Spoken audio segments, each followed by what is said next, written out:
Hello, ladies and gentlemen. Welcome, everybody. Welcome to a mass sledge. There is few things that put a smile on my face like going mass sledge and just pushing through with tanks. I love it. I absolutely love the sledge. It is such a cool unit, despite being just a basic tank. Like, there is nothing unusual about this unit. It's just that in a game like this, it just puts a smile on my face to throw down as many tanks as I can possibly get. Anyway, we're throwing down tanks against Squall, a player that I'm pretty sure I have managed to beat in the past, but I seem to remember him as a pretty strong player. And I think this game actually does, show this off pretty well. He's definitely good in my opinion. With Stormcallers into Sledges, it's actually always something in the first round. It basically depends on if the Stormcallers can kill enough Sledges and whether there is something behind. In this specific case, they could not kill enough, so the marksmen actually live. But it's still going to be close. Maybe the Stormcaller can actually get the job done. It looks like it can get the job done. Okay. The marksman lives on low HP and gets a level for its troubles. We have smart marksmen or extended range sledges, and you know, it can only be one button. When you have sledges, you're going to hit that button. My opponent goes for the smart marksman, which I think is a pretty good counter to sledges, because you throw down a lot of marksmen, it starts speeding up board with a lot of sledges. At least in my opinion. Pretty quick decisions, all things considered. I don't even have fast deployment on, but it would likely not be all that much faster. I just threw down some additional sledges, and my opponent threw range on the arc lights in round 2. I'm not sure if this is a mistake, but he definitely needs to start clearing chaff effectively. There can be no alternative to fast chaff clear here. If the sledges manage to just push on him, it's gonna be terrible. Well, it is terrible because I got a really big card and my opponent did not get a really big card yet. His card is going to pay off relatively quickly, but not yet at least. We have some extended range Stormcallers, intensive training, portable shield and laser sights. I think there can be an argument made for literally all of that, except maybe extended range Stormcallers for my opponent. Well, he picks that. I guess he wants to have extra distance between the sledges and the Stormcallers. He throws down more of them, and I grabbed the item in the meantime. All of my marksmen can level, but do I want leveled marksmen into the Stormcallers? I guess I decided that yes, I want to have that.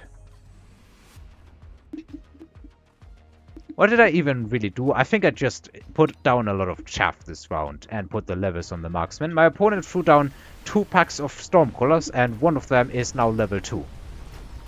If there were smart Stormcallers, it would be even better, I guess. Chaff in the middle is being cleared and the marksmen are starting to hit some more important targets, but they are basically already out of time. Chaff got cleared too effectively on my side. The Stormcallers are still doing a decent amount of damage, but honestly, 662 damage on Stormcallers is a very meager number. Let's speed this one up. Maybe ER Stormcallers is actually a good move. I'm not 100% sure. I do get a tower, but these sledges are... Oh no, my opponent gets a tower. But these sledges are already pretty low on health, so even under tower debuff, even with the ER storms, they still cannot survive the approach. The Arcrites level, out of all things. I guess that's fair. We have Scorpions coming down, Firebirds, Typhoons, Sabers. If anything, the Scorpions or the Sabers have to be it. I'm throwing down the level 5 Saber because it's going to be pretty difficult for my opponent to get anything that can kill that, and if this game continues, I always have the option of hitting anti-missile on the Sabers, which can do a lot into a board of Stormcallers. My opponent throws down additional Arclights, I guess just for chaff clear, but he also has some more tanky units in the Scorpions now.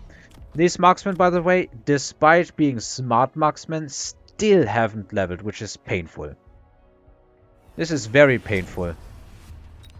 He also has assault mode on them. Interesting. I do decide to throw down some crawlers in order to get the maximum distraction value out of this one pack with the mobile beacon. I guess that sentence got botched. Let me rephrase that.